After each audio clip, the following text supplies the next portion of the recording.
बिस्मिल्लाहिर्रहमानिर्रहीम अस्सलाम वालेकुम। फवाद चौधरी ने आज सादर रफ़ीक से जब मुलाकात की, जो सारे परेशान हो रहे थे मुलाकात क्या है, आपको फवाद चौधरी का क्लिप दिखाने जा रहे हैं। उन्होंने क्लियरली रियासती इदारों को पैगाम दिया है कि आपने अगर इमरान खान को दीवार से लगाया तो ये नहीं होने वाला, और बताया कि वो सादर रफ़ीक को इलेक्शन की बात करने गए थे, बल्कि उनको समझाने गए थे कि आप लोग आ जाएं लाइन पर, वरना ना आपके हाथ में कुछ आएगा ना हमारे हाथ में आ जाए, फिर कोई और आ जाएगा और सब बैठे रह जाएंगे। ये अहम बात क्या है, उन्होंने बिटवीन द लाइन्स बता दी कि मैंने इलेक्शन की बात की है। बाकी आप समझदार है और क्लियरली उन्होंने पैगाम दे दी। जरा सुनिएगा। इस वीडियो की अहम डिस्कशन चलती रहेगी, लेकिन इससे पहले आप वीडियो को लाइक करें, हकीकत टीवी को सब्सक्राइब कर लें और बेल आइकन पर जरूर क्लिक करें। उसकी डेट फिक्स हो गई है। दूसरा, मुनर्रिफ अरकान के खिलाफ आप लोग जो है वो सही मायनों में अब सफारा हो गए। वोटिंग शोटिंग का क्या है, आज होना है नहीं होना, क्या होना है? देखिए, बात यह है कि ये जो बहरान था, सुप्रीम कोर्ट के पास इसका बड़ा अच्छा एक वर्केबल हल था कि वो एक इलेक्शन की तरफ जाते। आप देखिए, ये खच्चरों की बोली लगा के, घोड़ों की बोलियां लगा के तो पाकिस्तान में पॉलिटिकल क्राइसिस बढ़ना ही है, ये काम नहीं होना। The only way forward is election. आज मेरी तमाम बहुत सारे नून लीग के जो दोस्तों से मुलाकातें रही हैं, पीपल्स पार्टी के तमाम लोगों का मुत्तफिका ये ओपिनियन है कि इलेक्शन के अलावा कोई हल नहीं है। लेकिन मसला क्या बना हुआ है कि एक दो लोगों की जो ईको है वो बनी हुई है कि नहीं, ये वजीर आजम जो है वो इन्होंने चलना है। बताइए कि एक गवर्नमेंट जो आज ही रह रही है कि जी हमने 3 महीने बाद असम्बलियां तोड़ देनी है, ये मुल्क कैसे चलाएंगे? ये हम क्या इसको श्रीलंका बनाना चाहते हैं? अपनी इकोनॉमी के अपने हालात देखें, जैसे हम जा रहे हैं, ये कैसे चलेगा? और अनफॉर्चुनेटली वो सुप्रीम कोर्ट ने एक फैसला कर दिया है और उसके नतीजे में पार्लियामेंट्री सुप्रीमेसी को तो बिल्कुल ही आप समझिए कि तबाह बर्बाद कर दिया है। ना वो कह रही है, इजलास भी सुप्रीम कोर्ट ने बुला लिया, एजेंडा भी दे दिया और कहा ये इस तरह तो नहीं सुप्रीम कोर्ट कर सकती है। उन्होंने बिल्कुल ही पार्लियामेंट जो है उसकी सुप्रीमेसी का तबाह बर्बाद होकर रहेगी, उसके ऊपर बड़ी रिजेंटमेंट आएगा। आपने देखी है, सबने दिखाई है। और एक पूरा इस वक्त 2 बड़े इदारे सुप्रीम कोर्ट और पार्लियामेंट जो है वो बिल्कुल अलग उनकी जो है वो सोच है, और ये बिल्कुल मुल्क के लिए सही नहीं है। तो only way forward critical crisis का होता है, इलेक्शन की तरफ जाएं तो और फ्रेमवर्क बनाएं और आगे चलें। लेकिन उसमें तो ये चीज है ना कि आप दोनों का डेडलॉक था, वो ईवीएम पर, ओवरसीज पाकिस्तानियों की वोटिंग पर, नैब पर, 3-4 चीजों पर उनकी पोजिशनिंग है कि जी हम इसके बगैर इलेक्शन में गए तो हम गए। दूसरी तरफ आप इसी को अपनी स्ट्रेंथ बना के इलेक्शन में जाना चाहते हैं ताकि आप ज्यादा पावर एक्वायर करके जो है वो जाएं। अब ये तो डेडलॉक आ गया ना, केस एक ज़ाहिर फैसला भी आ गया, सारी चीजें आ गई हैं, लेकिन अब कोई बातचीत किसी स्टेज पे कोई हो रही है आप लोगों की, या बिल्कुल? और वोटिंग आप क्या कह रहे हैं फिर नहीं होगी? एक तरफ आप कहते हैं फैसला तस्लीम करते हैं, दूसरी तरफ वोटिंग भी नहीं होगी। देखें आदिल, पहली बात तो ये है कि कोई ये तो इश्यूज ही नहीं है, ईवीएम तो तैयार ही नहीं है, ओवरसीज पाकिस्तानी वाला तो तैयार, इलेक्शन कमीशन तो कह रहा है हम पाकिस्तान के अंदर लोगों के वोट नहीं डलवा सकते। उन्होंने अकेला का अपना ही जो है वो ड्रामा शुरू कर दिया है कि आर्टिकल 225 जिसमें लिखा हुआ है कि इलेक्शन कमीशन का सिर्फ एक ही जिंदगी में काम है, उन्होंने इलेक्शन करवाना है। और कल काशिफ ने बड़ी जबरदस्त बात की थी कि इस वक्त आके जब वो वक्फा हुआ, रिजर्व हुई, उसके बाद इलेक्शन कमीशन का बयान आ गया और शाम को उन्होंने कह दिया हमें 7 महीने चाहिए।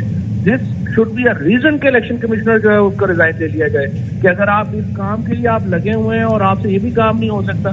देखिए, ये मुल्क को एक बिल्कुल तमाशा बना दिया है। मैं सियासतदानों से, तमाम पार्टी के पॉलिटिशियंस जो है उनसे मैं रिक्वेस्ट करता हूँ और अभी ये समझता हूँ अपने पाँव से थोड़ा सा आगे देखने की जरूरत है। ये देखिए, इलेक्शन में जाना पड़ेगा, आपके पास ज्यादा ऑप्शन नहीं, ये नहीं हो सकता आप इमरान खान को दीवार से लगा दें, कोई रास्ता आप नहीं उसके बाद कहीं। आप इस वक्त देखिए ना, आपने, मैं मीडिया की बात नहीं करता चले, जो हालात है आप सोशल मीडिया पे देखिए, एक तकरीबन इस वक्त जो है वो 11 लाख से ऊपर रीट्वीट हो चुकी है इंपोर्टेंट गवर्नमेंट नामंजूर, और एक आग लगी हुई है।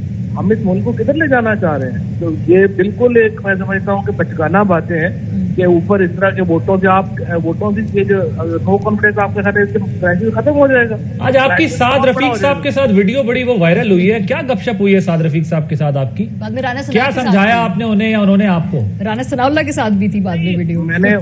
उनसे भी मैंने यही बात कही है, मैंने कहा अपने पाँव से आगे देखने की सलाहियत होनी चाहिए और हमें इलेक्शन की तरफ जाना चाहिए।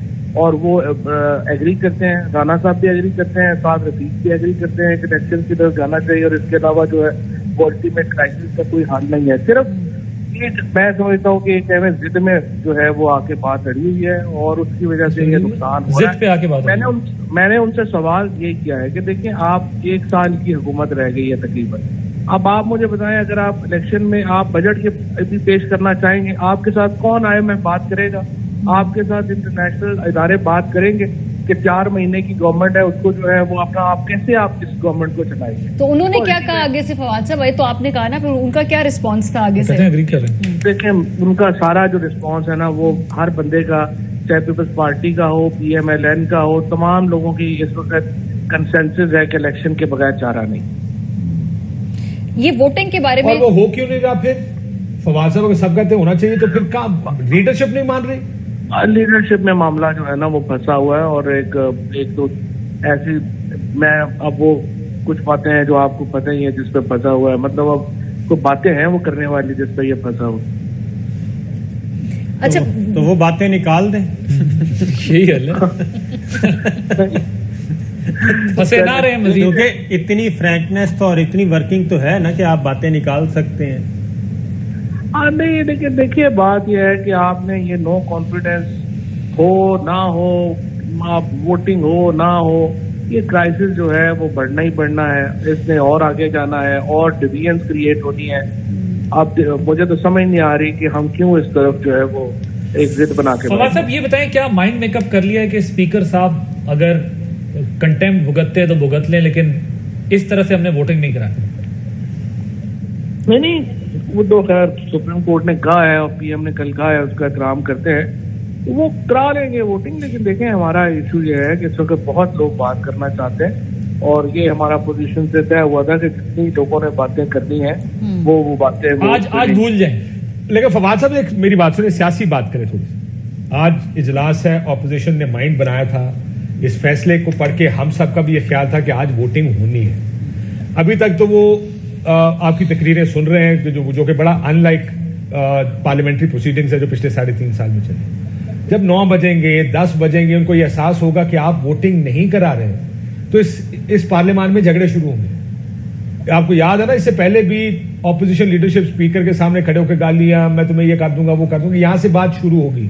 ये पार्लियामेंट में मां बहन की गालियां निकाली गई और ये फिर यहां से रुकेगी कहां पे, ये आप भी जानते हैं। इसको सॉल्व करें किसी तरह, दैट आई एम श्योर सारों की कोशिश तो यही होगी कि बात उधर तक ना पहुंचे। तो सॉल्व जहां पे होना था वहां पे तो हुआ नहीं है, उन्होंने वापस भेज दिए।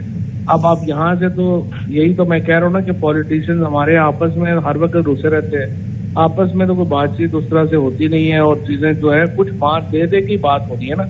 अब आप मुझे बताएं, आप इमरान खान को दीवार से लगा रहे हैं और आप कह रहे हैं कि नहीं, अब ये क्या कहते थे, ऑनरेबली रिजाइन कर दें। वो यहाँ पे शहबाज शरीफ पे मंडे को, सोमवार को शहबाज शरीफ पे फर्द जुर्म आए तो नहीं है, उसी दिन शहबाज शरीफ मुल्क के वज़ीर आज़म बन जाए, उसके बाद हुसैन हक़ानी अमेरिका में एम्बेसडर लग जाए और वो अपने वजीर साहब जो है या मोहसिन दावड़ को डिफेंस मिनिस्टर लगा दे तो मुल्क में ऑनरेबल जो है वो निजाम हो जाएगा। ये इस तरह से तो नहीं होना। तो ये तो चीजें लगी हुई हैं। फवाद साहब ये जो अगर इस तरह बात हो रही है तो मौलाना साहब को प्रेसिडेंट बनना चाहिए मेरे। फवाद साहब ये जो बातचीत चल रही है ये बराह रास्त हो सकती है, ये बातें जो नई फंसी हुई है बातें प्रॉक्सीज के जरिए क्यों हो रही है?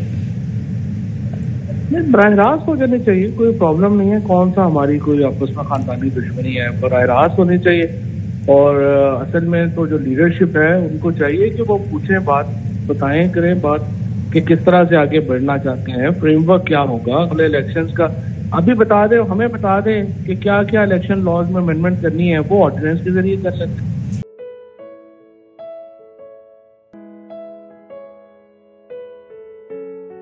हकीकत टीवी को सब्सक्राइब करना मत भूलें, वीडियो को लाइक करें, शेयर करें और कमेंट सेक्शन में अपनी राय का इजहार जरूर करें।